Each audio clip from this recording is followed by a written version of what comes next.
Are you with me, or what? Yes, no, maybe? Well, tough crowd today. Next up, we have the final panel of the day.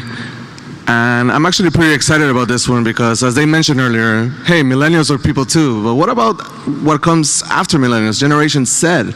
These young adults that grew up with a phone in their hand, a laptop, iPads, and that must be leveraged by brands so that they become the next generation of consumers.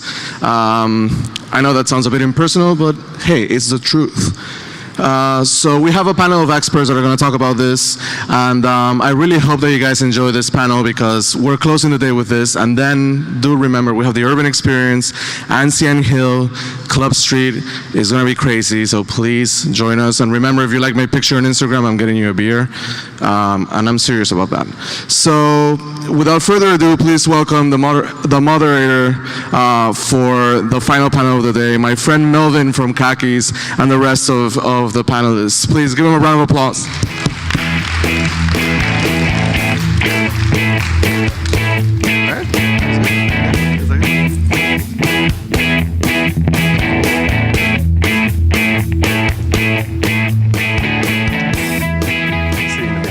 Why not?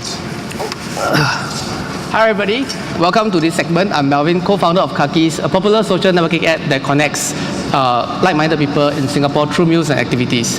So the topic we are going to discuss today is on Gen Z communities. What do I know about them through my app? They are bold, confident, willing to try new things such as eating lunch with strangers, gaining new experiences which otherwise they would not have.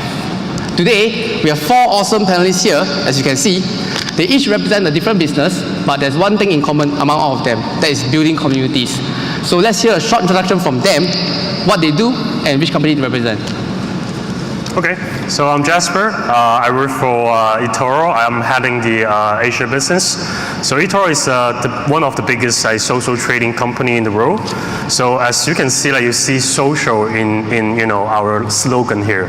So we are very focused on social, and we are one of the biggest, offering trading and social at the same time. So we provide a very transparent platform for people to trade multi-assets in our platform. People can see their portfolio and also able to copy each other in our platform. So I think this is a very interesting platform for the Gen Z. So that's why I'm sitting here. True, definitely. We have some questions for you guys. Enon?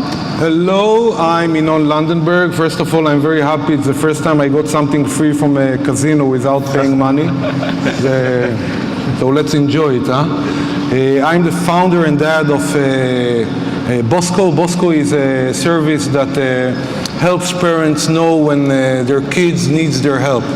It's an app that you install on your kid's phone, and we analyze a lot of data that goes through the kid's phone, and we update the parents when the kid send or receive a nude image, when the kid left school, when the kid is harassment on WhatsApp or on text.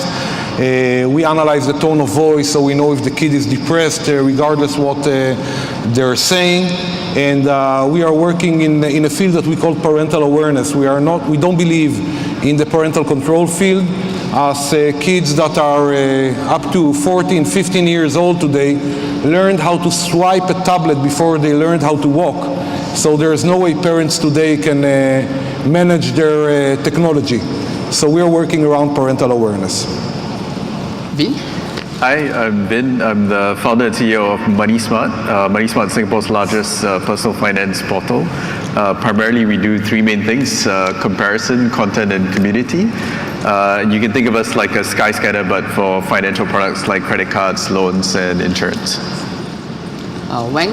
Hi everyone, my name's Wang. I'm the co-founder and CEO of Campfire. We started off as a co-working space 2 years ago.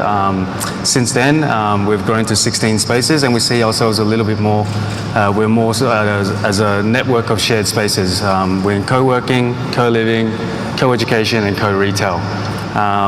We like to customize our spaces, and yeah, thanks for having me. Okay, so building and engaging Gen Z communities is all important in 2018 and beyond. So in particular, understanding the consumption habits of Gen Z, internet culture, mastery of the latest gadgets and digital mediums to engage their fan base has made the new connected consumer a force to be reckoned with. So one that brands must leverage to succeed. So let's just start the ball rolling. How will you describe the profile of a typical Gen Z consumer? Jasper, you would like to start first? Okay, sure.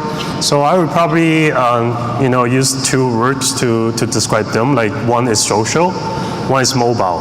So, I think this generation, they brought into an environment that since the very beginning, they already in touch with a lot of social media.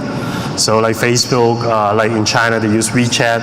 Actually, the Gen Z right now, they don't use WeChat. They use QQ. Back to QQ now, okay, yeah. cool. So I will explain later. So they pretty much like very social driven. At the same time, they spend probably more time on their mobile than computer, right? So in my generation, we actually spend more time on computer. But nowadays, like the young generation, they will spend a lot of time on mobile, which is also true for our clientele, right? So we are right now globally serving like over 10 million users. Wow. And a lot of them like are young generation. And 90% of their trading experience is actually through mobile. So I would say this Gen Z, they are very mobile driven and they are very social driven. Okay, I mean, for me, I would describe them as YOLO, one word. You only live once, So, I mean, Enon, do you agree with that? So, if I would ask each one of you who is the most important person in the universe for themselves, they would probably say me. The Time magazine selected in 2005, 2006, the person of the year was you. And I think this generation today are very much concentrated about themselves. And they are looking more for their own benefits in a lot of things. Although it's very weird because we're talking a lot about social and the world is talking about the community. But actually they are using the social as a platform to show themselves out. And what we found out in research is a very weird thing. When we were kids and we were bullied in school, or when people threatened us, I'm going to beat you up, we had automatic impact on our body, mental and physical impact. The same impact happens to kids today when their friends tell them you're going to lose a follower. The following thing and the number of followers they have and their social impact in their community is one of the most important things for themselves. So I think the main thing that we need to focus on is that they are focused mainly about themselves. And this is the way they expect to get service from service providers. And they always say, I deserve it, why not? And this is something we need to change in our mind when we're talking with them. True to a certain aspect, I mean, it's like really YOLO. I mean, like, how about Vin and Wang? I mean, like, share your views. I think one of the interesting trends that we also see is that a lot of the Gen Z consumers want to be connected to a larger cause, right? So they care a lot about the environment. They care a lot about creating social impact. So definitely social media is a big part of it, but we're starting to see trends where they want to be, it's slightly beyond themselves, but it's also about a reflection of what that says about them, right? It's the new hipster, or rather hippie generation that I think is starting to evolve with Gen Z. I mean, you look at Wang, he seems like a Gen Z. Well, would like to be. But anyway, I think besides wanting to be a billionaire by the time they hit 25, the Gen Z, I mean, they grew up in the internet age. I mean, information is available to them at their fingertips. They're very tech savvy. They are very global, so they want to come and go as they please. And also, they have a purpose, so they want a purpose in what they do, so they're very entrepreneurial. But I think what drives them the most is definitely they seek a unique experience in everything they do. Yeah, okay. So, Enon, I mean, like, you have started many business. I mean, like you started way early in 1999. I mean, so you have seen the Gen Z back then. So can you describe the generations before then? I mean, like back then, the Gen Z back then. How do you describe about them? The whole, I think, one of the things that we are not fully aware to is not the fact that the kids changed. It's the whole ecosystem changed. And we're starting to see a little bit of this impact of this change. But, you know, from my point of view, when I was working in marketing, in digital marketing, in the beginning of 2000, it was relatively easy because it behaved like one-to-many. It behaved like TV, it behaved like press, like billboards. You just gave them the information and they came. And we're seeing more and more shift into personalization. We're seeing more and more shift into I want something that is unique. I will share my new shirt, but I will tag the wrong store so you won't go and buy it. Things like that. But when we're talking about the whole change of the ecosystem, one of the things that I'm really interested about is parenting. We're working a lot around parenting and the parenthood and the whole ecosystem that has totally changed because I still dream to get a respect that I used to give to my parents. My father was the smartest person in the universe for me. When I had to know something, I asked him. My kids don't ask me anything. They go to Google. If I say something, they go to Google and check if I'm wrong. And then they are proud to tell me that I'm wrong. You know, when my father used to enter home in the end of the day, we were all quiet. You know, there were punishments back then and all kind of things like that. Today I can come back home after work. I can die on the floor in my living room. They will notice I'm dead only when they need to walk over me to restart the router or charge their phone. So the whole ecosystem has changed. And I think that one of the biggest problems we have today is we're trying to deal with their technology or deal with their connectivity or how to deal with their messaging. But it's a global change. It's not a one change. It's not only the technology and it's not only the behavior. It's a global change that we need to deal with it in a totally different way. So if you're still running, so I understand that you actually sold this company, Ideologic, before it was, I mean, after it was pivoted. So before it was pivoted, actually it was like a website targeting the young, you know, like it's like a Airbnb then, you know, enroll universities and everything. So if you are still running it right now, before it was pivoted to an advertising agency, what would you think? I mean, would happen? I would think it's a shitty job and it's a declining field. And I wouldn't do it anymore, because I think that one of the things that we see in the last 5-10 years is that companies, especially big companies, big brands, most of them are publicly traded. When you're a publicly traded company, who works here for a publicly traded company? Don't be embarrassed, it's okay. They're all startups. They're all startups, of course. I mean, usually they are shy. I mean, of course. Singaporeans are usually shy. Yeah, most of Singapore works for a public traded company. When you're in a public traded company, the most important thing is your last quarter. If your results don't go up, your CEO, your VP is fired.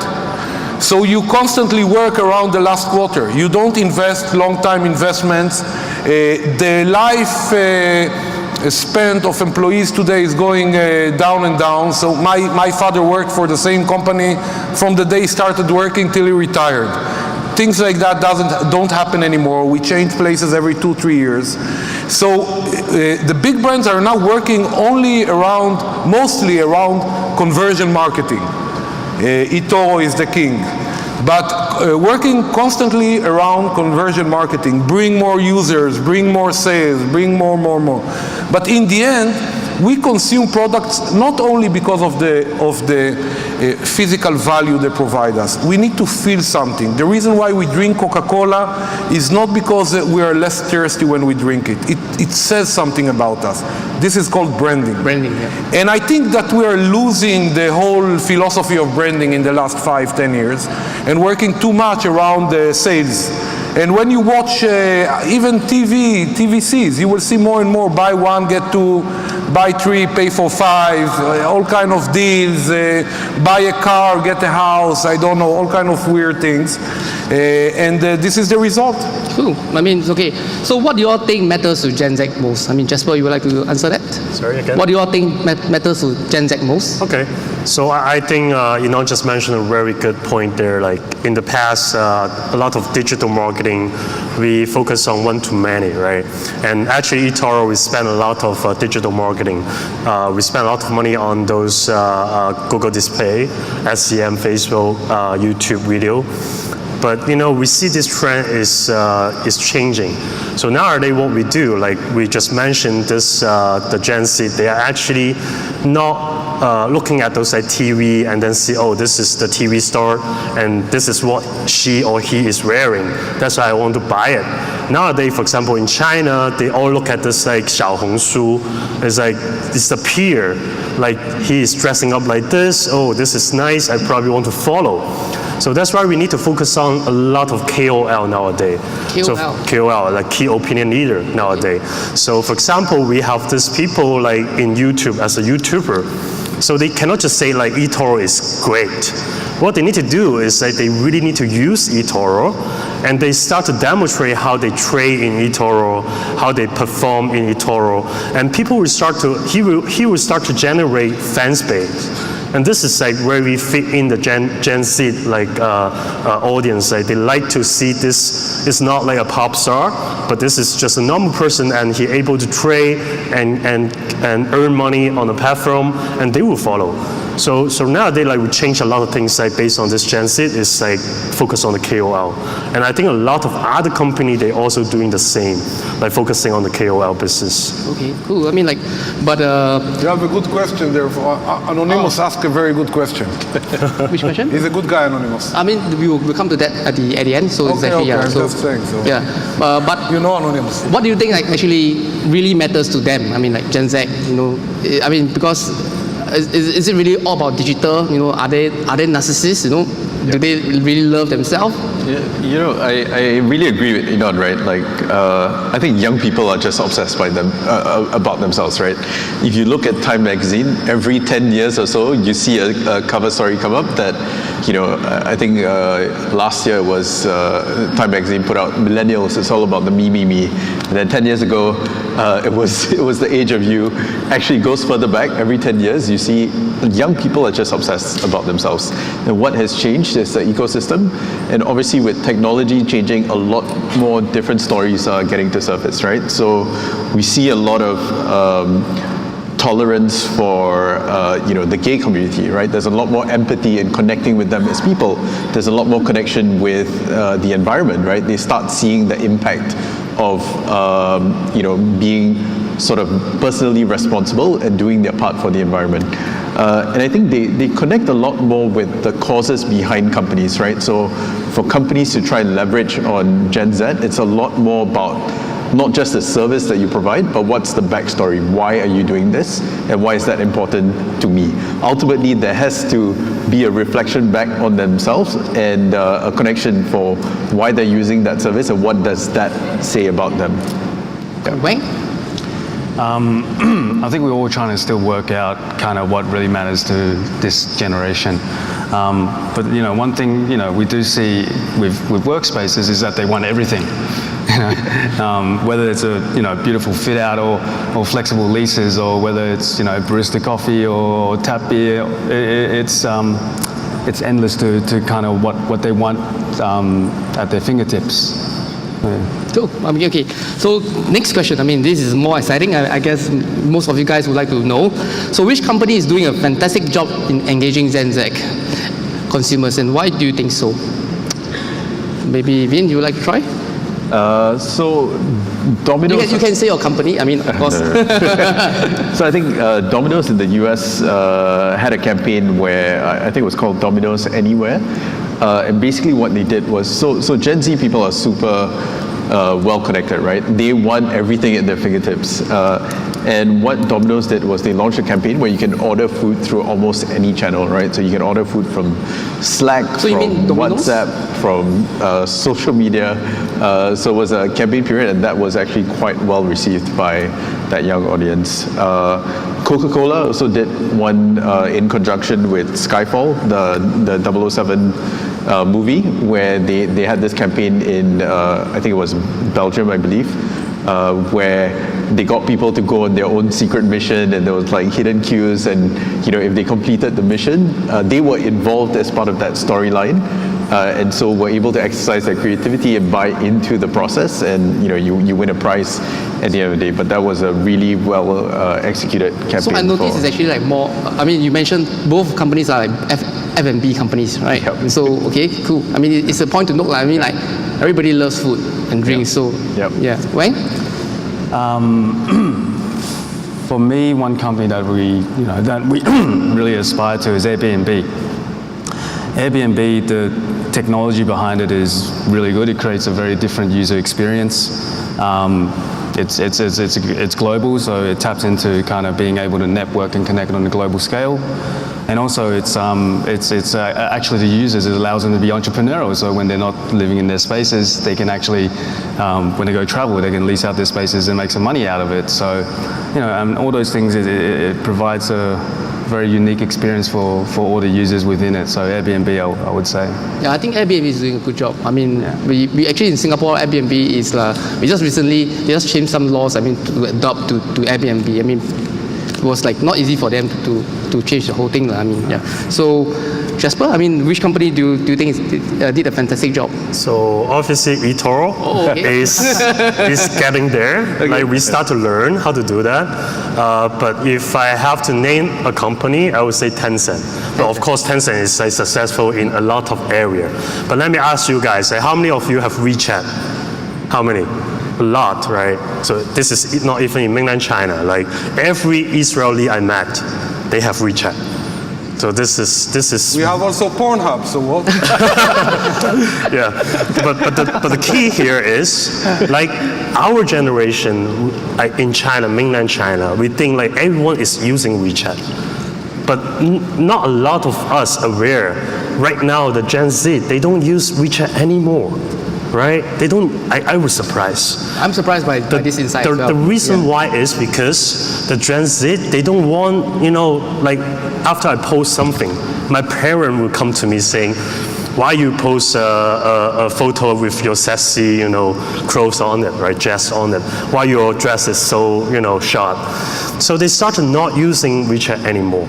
And then Tencent able to transform the QQ. QQ was another generation, the previous generation, and they changed it now, and it again fit in the Gen Z because like they changed, there are a lot of fancy emoji on QQ. There's a QQ space that people can post things that like other people can see, but not the people like very close to you. Really? I mean. So yeah. Oh. So for example, like the Gen Z, they don't use Facebook anymore. They use Snapchat, right? So we thought like Facebook is our generation and it will last forever, but it's not. So this has surprised me, and I think Tencent is doing it very well, right? They have WeChat to target, our generation right now. They have QQ to target, also the Gen Z. So how do you know? I mean, how do you know that QQ actually replaced Actually, WeChat? just statistics. Statistics. Yeah. So in China, like majority of the Gen Z, they have WeChat, they don't use it. Okay. They use QQ now. I must go back and activate my QQ account. Yeah, and they have like they have a lot of games I link to the QQ, right? So this is very convenient for them. Oh, I mean, it's yeah. I had one QQ account like many years back, so I guess I will go back and activate. That's good. Okay. You don't want to ask his Enon. opinion? You want me to answer this also? I think I think that one of the things I learned from my kids is, you know, I went on bringing my son all kind of Legos when I was traveling. And one day he came to me and told me, Dad, listen, you're bringing me these Legos, it cost you hundreds of dollars. I don't like Legos.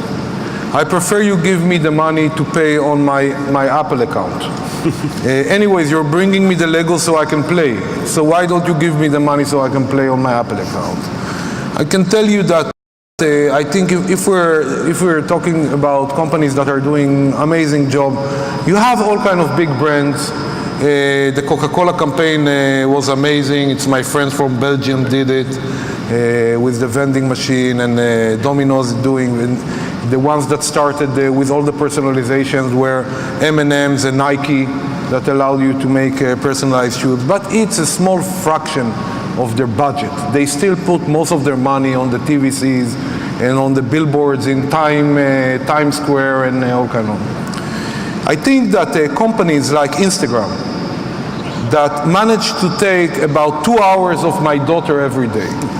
2 hours! No one took 2 hours of my daughter ever. No one took 2 hours of my time ever, every day. And makes my daughter create content for them. She goes, she has experiences only she can share on Instagram. And once she shared it, she stopped the experience. She doesn't care anymore about the experience. She shared it already with her friends. It's a good example. Another good example is... So what you're saying is like any company make the Gen Z parent angry is a good company to target another Gen Z. No, I don't think it's, you know, when we were kids, our parents will be angry on us that we're playing too much time football in the street. Yep. Come back home, it's already 8 p.m. Parents are angry. This is parents. All the time. Yeah, they just need a good reason. But actually, it's a good point brought up by Jasper. I mean, like, if a parent notice if you're a parent, you notice your kid is always doing something. On something. Yeah, on something. That thing must be very stressful. Why not? Why not? Let them live. But you know, my son is playing, of course, Fortnite. Everyone is playing Fortnite. It took the world 2 months to play Fortnite. Everyone is playing Fortnite. And the way they behave when they're playing Fortnite, when they're connected to their microphone, and they're talking with 50 other friends, and they are going to war, kill people they don't know, and tactics, and you build the tower, shouting all around. It's a very weird but interactive behavior. It's, you know, it's an interactive behavior without being with their friends physically. So I don't know if it's a good thing or a bad thing, but definitely they learned very well how to work with this generation. And they are providing them something that no one is providing them. So there are ways to deal with it. Okay, cool. I mean, it's okay. So Jasper, so you mentioned eToro is actually doing a very good job engaging Gen Z. So can you share with us some examples of campaigns that you guys have launched, and how do you measure the effectiveness of the outreach? So again, like I actually just mentioned about the KOL. And for example, like we right now have a KOL in Malaysia. So he basically producing a lot of video and to target, you know, the young generation, how to spend your money, how to do investment. And right now we cannot just rely on one, like, you know, we can sponsor a lot of pop star like to bring our brand out there, but right now you still need to have a lot of KOL, because each of them, they have their own, you know, fan base. Like there's one thing about Gen Z is like they are not loyalty to just one brand. Same to KOL, like a lot of Gen Z, they don't just loyalty to one KOL. So we need to, you know, have a lot of different KOL, but doing the same thing, right? We have this KOL who focus on talking about, you know, investment, trading, signal, but we also have KOL just like talking about fitness. But at the same time, she can be our KOL as well. There's no conflict over there. So this is our tactic right now to target the young generation. So do you guys groom the KOL, or they became KOL by themselves? So we have like KOL by themselves. We also have like a very successful KOL. They build KOL. Wow. So under this KOL, he already create another 10 KOL, like in different category, and doing the same things, like to bring traffic to eToro. So I think this is also one thing that we need to learn nowadays. Okay, cool. I mean, KOL is just like our influencer, I guess, right? I mean, it's almost the same. Right, Cool. yeah. So how do you measure the outreach, the effectiveness of the outreach? Of course, like each KOL, we have a link that we can track, like he probably know the best to track all the traffics, and we have a lot of numbers to track the conversion, the acquisition as well, all the costs we spend, it's all numbers. Yeah, that part is actually easy. Okay, cool. I mean, like, Vin, do you have anything to add? I think for MoneySmart, what we do is a big part of our business is in content and community. So we produce a lot of content, and we invested in this very early on, right? We identified that the personal finance space was a niche that nobody was playing in back then, and we saw a lot of opportunity to really create really good in-depth content that's localized to the audience. And as time goes by, everybody needs, we segment our customers by life stages. So it doesn't matter whether you're millennial or life stage, most people follow a certain path in life, right? And go through similar challenges, such as getting your first job, getting married. All these are important life events that actually intersect money. And people need help, right? So we produce a lot of content, and we distribute through. I think Google is a great evergreen kind of channel, right? It's the one channel that has persisted through Gen X, millennials, and Gen Z. The social channels are changing very often, but Google is still there because it's very much a one-to-one type experience as opposed to a social network. So we're heavily leveraging on that, and then we're of course present on Facebook, present on Instagram. But I think Instagram is quite challenging to activate customers at this point. But I think it's important to be present to at least have that as a touch point to see that where we're talking about MoneySmart, right? So it's one of the leading financial aggregators, right? So which financial aspect do you think Gen Z is savviest interested in, and which area can they do better? I think they are relatively more long-term thinking. So when it comes to investing, at least for the people on my team who are Gen Zers, they're very willing to try robo advisors, right, and try and see what comes out of it. Where there's room for improvement, I think, is with all the other stuff, right? This is not the kind of stuff that they teach you in school, and so like all other generations, everybody needs help to get through that. How about retirement planning? Because recently I've seen quite a few ads on retirement planning from the various FIs. So what do you think is their attitude towards early financial planning? You must remember that these guys or these people are at most 22 years in age, right? So I don't think anybody who's 22 years old is thinking about retirement. There are a lot more shorter term goals that they need to achieve and that they need to invest and save for. So typically that's their focus. But they always right say now. Start early, right? Savings start early, So do you think that this statement actually gels into their thinking? No, actually I think it's probably a bit ahead of time. It's only when you get your basis kind of sorted out first that you then think ahead into retirement. So they live with their parents until they're 35 years old. They don't give a shit about retirement. They will think about it when they will be about 50. So they live today. They live now. Live today. Yes. Yeah. YOLO. Exactly. Okay, cool. So this question, how do you guys differentiate yourself in doing business from competitors with Gen Z? This is like for Campfire. Wang. Being in the co-working industry, it's a relatively new industry, but it's already very crowded. One problem we see is that the whole industry, it seems like everyone is trying to be the Pacific Coffee to Starbucks. We don't do it that way. We want to be the Shake Shack to McDonald's. We want to be the craft beer to Heineken. And how we go about that is creating spaces that are industry focused. So each one of our spaces are dedicated towards, geared towards a specific industry. So we've got a space for fashion, design and build. We have a space for marketing. We have a space for education. So everything about that space, from the people we hire to the facilities that is fitted out, and also the events that we hold, is all geared towards that industry. And we think when we do this at scale, it's a much different value proposition than everyone else. So stepping also in other different sectors, in co-living, co-education, and co-retail, we would like to think we're customizing the way that people work, live, learn, and play. What time is your offices open? No, 24/7. you see, someone asked here about the next job. It disappeared. And someone asked about the next job of 9 to 5. They don't care about 9 to 5 anymore. They want to work whenever they want to work, until when they want to work. He needs to give them the demand. So they want to work between 1 a.m. to 6 a.m. He needs to supply. And this is part of the big change. You can't put them into boxes. They are all unique thinkers. They all demand what they want. I give you my money, you give me the service. I don't care how you're going to do it. And this shared office, which is not, the hip shared office is a new field, but we had old companies, I forgot their name. What was the big? What was the name of the biggest shared office ones? WeWork. Co-working spaces. Yeah, not WeWork.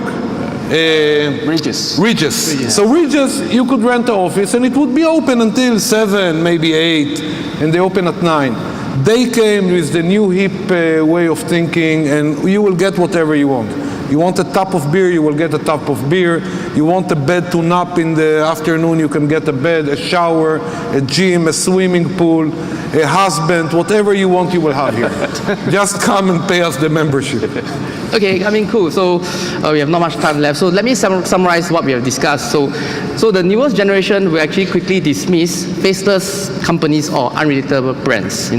They especially want to see companies and brands approach them on a personal level, something they can relate. Like how their friends will approach them. So show them what you're doing right now behind the scenes, but most of all is honesty.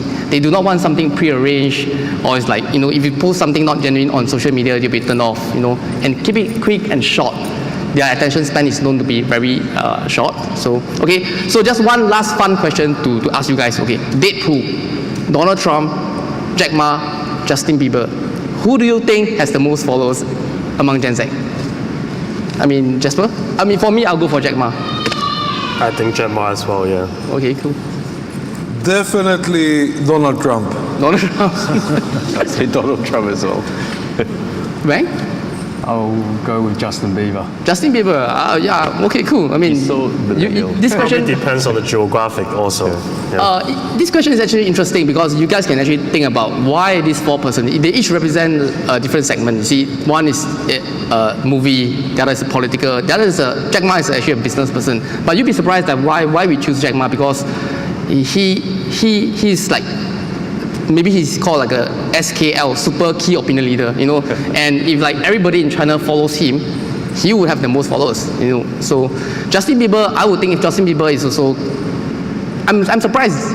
I mean, only Wang choose Justin Bieber, because like maybe his fans are like more Gen Z. Actually, Donald Trump and Justin Bieber, they work in the same industry. They are all artists. Okay, cool. Before he became president, yeah. No, but the tweets from Donald Trump are more... Fun. Okay, never mind. Witty. He's coming here. Maybe he's already here. So.